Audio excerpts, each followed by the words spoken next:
이번 주일은 종료주일입니다.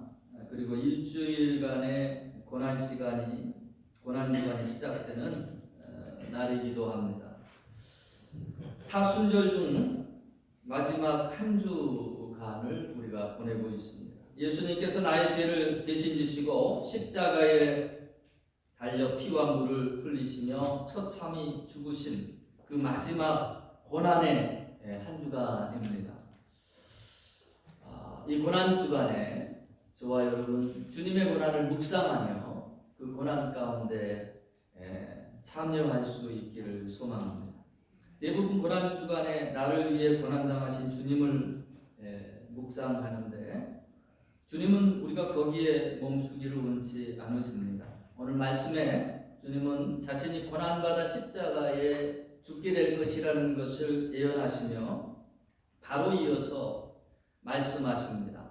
누가복음 9장 23절 또 우리에게 이르시되 아무든지 나를 따라오거든 자기를 부인하고 날마다 제 십자가를 지고 나를 따를 것이니라.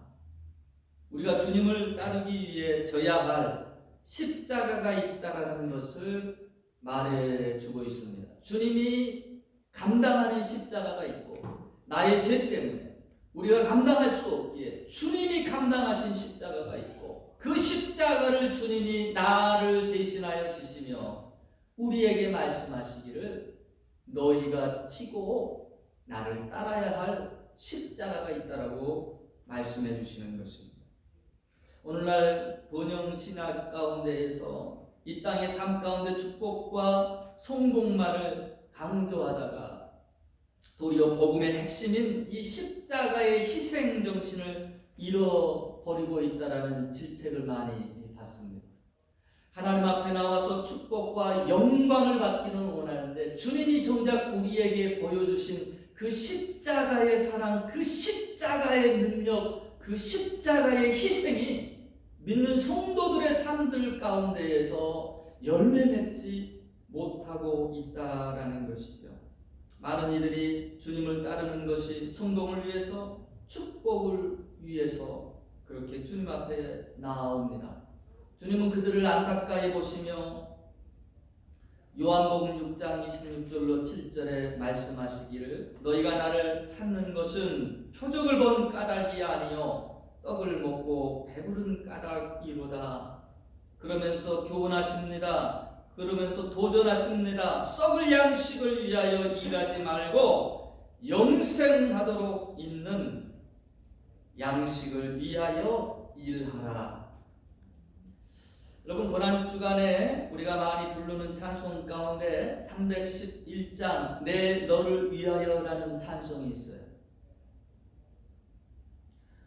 내 너를 위하여 몸버려 피 흘려 내 죄를 속하여 살 길을 주었다.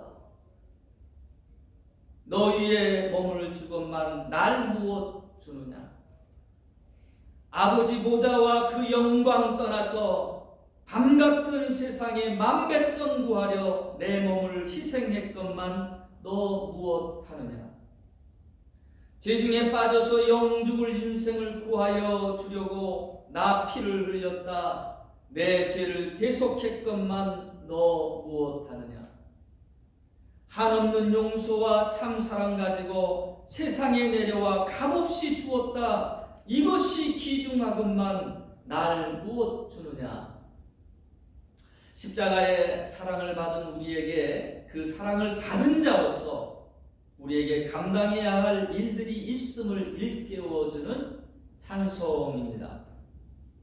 우리는 십자가는 주님이 지시고 부활의 영광에만 참여하고 싶습니다. 그러나 성경은 십자가 없는 영광을 말한 적이 없습니다. 주님은 우리를 위해 고난받으시며 주님의 발자취를 따라오라 하십니다. 베드로전서 2장 21절에 이를 위하여 너희가 부르심을 받았으니 그리스도도 너희를 위하여 고난을 받으사 너희에게 본을 끼쳐 그 자체를 따라오게 하려 하였느니라 라고 말씀합니다. 오늘 말씀을 통해서 이 고난 주간에 우리에게 주시는 교훈을 받기로 원합니다. 첫 번째로는 각자의 십자가가 있다라는 거예요. 예수님은 오늘 말씀에서 제 십자가를 지고 자기의 십자가를 짊어지라라고 말하고 있습니다. 나의 십자가가 있다라는 거예요. 각자의 십자가가 있다라는 것입니다. 누구에게나 다 십자가가 있습니다.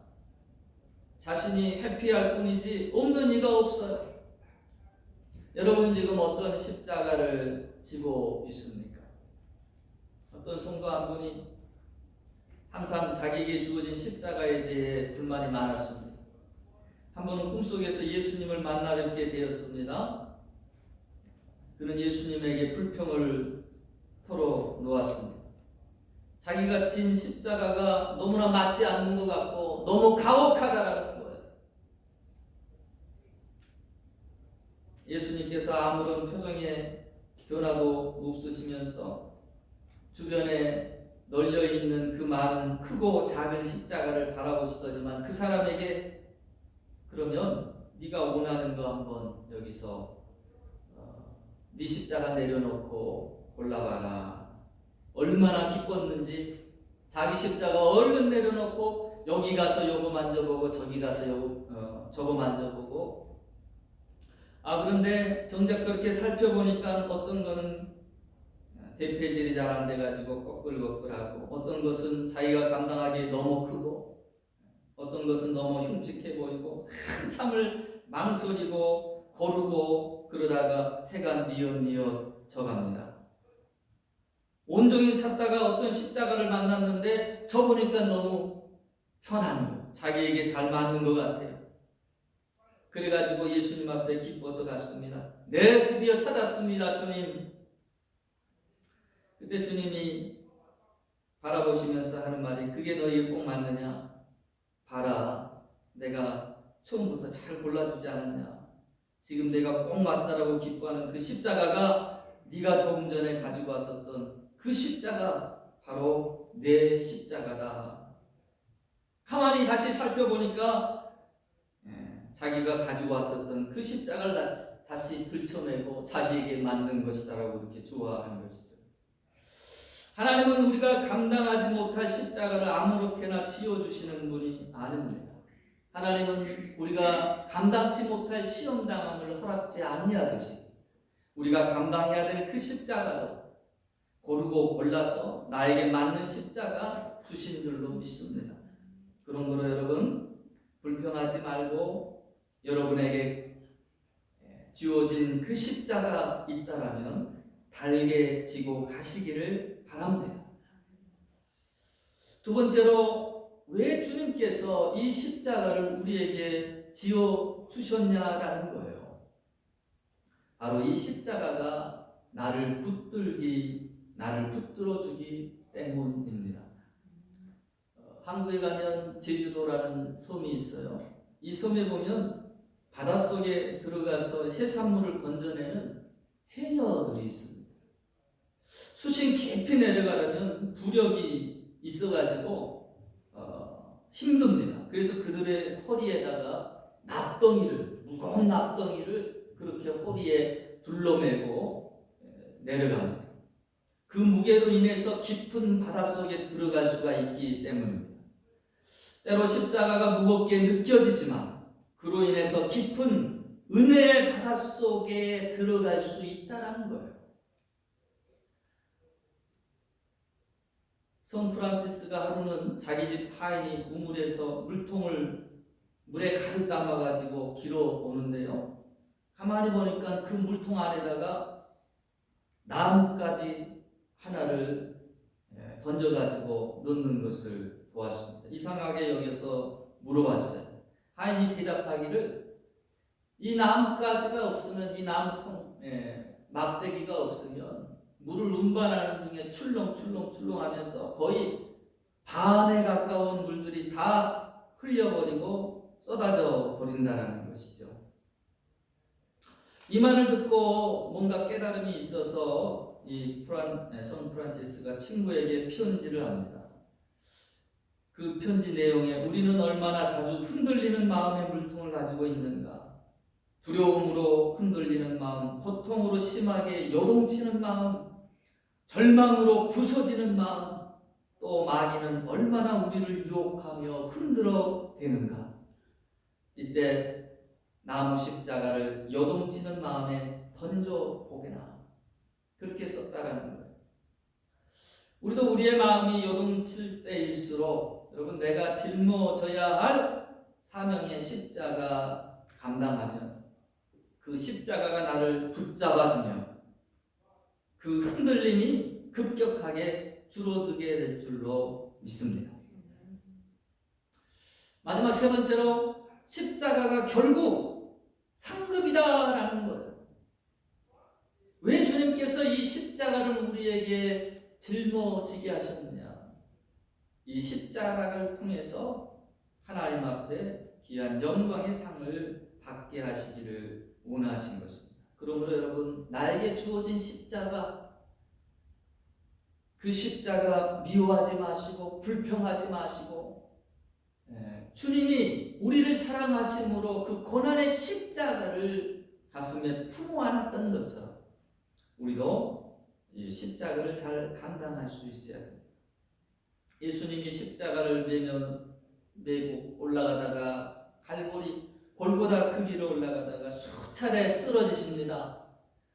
채찍에 맞아서 살점이 뜯겼고 피범벅이 되어서 몸은, 육체는 체력이 소진되고 이제 고갈됐어요. 그렇게 십자가를 지지 못하고 계속해서 쓰러지는 그 주님 때문에 그때에 구레네 사람 시몬이 성경에 등장하는데요. 이 사람을 대신해서 강제로 십자가를 그에게 짊어지게 합니다. 그리고 그가 대신해서 골고다 언덕길을 올라갑니다. 요한복음을 제외한 공간복음서에는 모두 이 구레네 사람 시몬의 이야기를 다루고 있습니다. 이 십자가는 자의의 십자가가 아니라 타의에 의해서, 내가 지고 싶어서 졌던 자원의 십자가가 아니라 어쩔 수 없이 져야만 했었던 그 십자가였다라는 것이죠. 마태복음 27장 32절에 나가다가 시몬이라는 구레네 사람을 만나매 그에게 예수의 십자가를 억지로 지어 가게 하였더라. 억지의 십자가였습니다. 근데 놀랍게도 억지로 지게 된 이 십자가로 인해서 본인과 그의 모든 가족들이 복을 받습니다. 시몬은 안디옥 교회에 바나바와 바울과 함께 사도행전 13장 1절에 나타날 정도로 인정을 받게 됩니다. 그의 아내도 축복을 받습니다. 사도 바울은 로마서 16장 13절에 주 안에서 택하심을 입은 누포와 그의 어머니에게 문안하라. 그의 어머니는 곧 내 어머니니라 라고 합니다. 사도 바울이 시몬의 이 아내를 30년 뒤에 자신의 어머니로 여길 정도로 그렇게 신앙적이나 인품적이나 어떤 사랑의 부분에서나 존경하고 따르는 분이었다라는 것이죠. 또 그의 자녀들도 축복을 받습니다. 마가복음 15장 21절에 보면 그의 두 자녀가 나오는데 루포와 알렉산더라고 이렇게 언급됩니다. 그들이 초대교회에서 그 구절을 읽는 사람들이 알 정도로 지명도가 높았던 사람이었다라는 얘기가 됩니다. 로마서 16장 13절에는 주 안에서 택하심을 입은 누포에게 문안하라. 이 구레네 사람 시몬의 아들이에요. 루포가 그만큼 그 교회 가운데 인정을 받고 있었다라는 것입니다. 어쩌다 마지못해 지게 된 십자가였지만 그를 계기로 그의 집안이 신앙의 집안으로 또 유력한 자들로 그렇게 세워졌음을 보게 됩니다. 어느 집사님이 너무 힘들게 신앙생활을 하고 있습니다. 기도할 때마다 주님 너무 힘듭니다. 너무 힘듭니다. 그렇게 부르짖었습니다.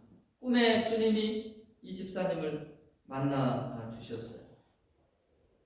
집사님이 예수님께 이런 부탁을 합니다. 주님은 목수시잖아요. 내 십자가가 너무 무거운데 조금만 잘라주시면 안 되겠습니까?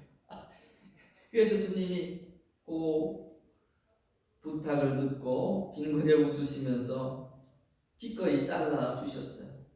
근데 좀 가다가 여전히 또 무거워요. 주님 조금만 더 잘라주세요. 이번에도 주님이 그렇게 또 잘라주셨습니다. 어느덧 천국에 다 다다랐습니다. 이 집사님이 천국에 와서 보니까 각 사람이 모두 십자가를 가지고 있었고 자신들이 가지고 있는 십자가 크기에 따라 상이 달리 주어지는 겁니다. 큰 십자가를 감당한 사람에게는 큰 상이 주어지고 자기 십자가는 여기저기 잘라내가지고 이제 그냥 소나기에 들 정도로 그렇게 가볍게 들고 왔는지는 모르는데 너무 초라한 상이 되었다라는 것이죠. 그 가운데에 엄청 후회하면서 잠이 깼습니다. 그 후에 자기 십자가를 묵묵히 감당하게 되었답니다.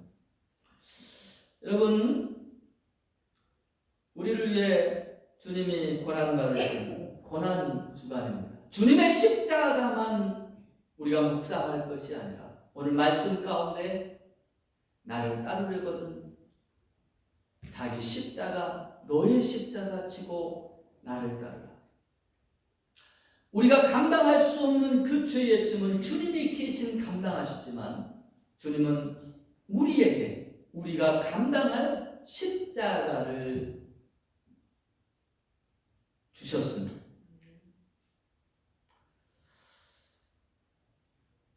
그 십자가 여러분 불평하려면 끝이 없을 거예요.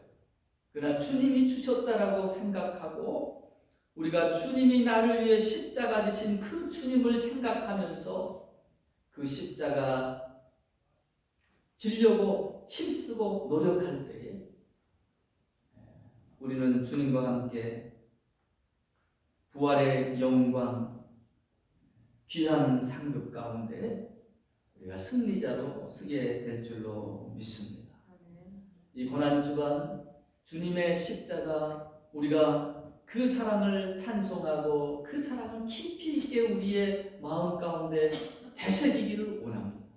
그리고 또한 십자가를 지시며 가셨던 그 주님의 희생이, 그 주님의 헌신이, 그 주님의 하나님 미랄처럼 썩어졌던 자기 희생의 그 사랑의 십자가에 헌신된 정신들을 우리가 본받고 나의 삶 가운데 주신 십자가를 붙들고 우리 주님처럼 우리도 걸어가기를 원합니다. 그리고 주님 앞에 섰을 때 착하고 충성된 종아 잘했다라고 우리 주님 두 팔 벌려 받아주시고 귀한 상급 베풀어 주시는 그 축복 가운데 다 참여하기를 주의 이름으로 축원합니다. 우리 다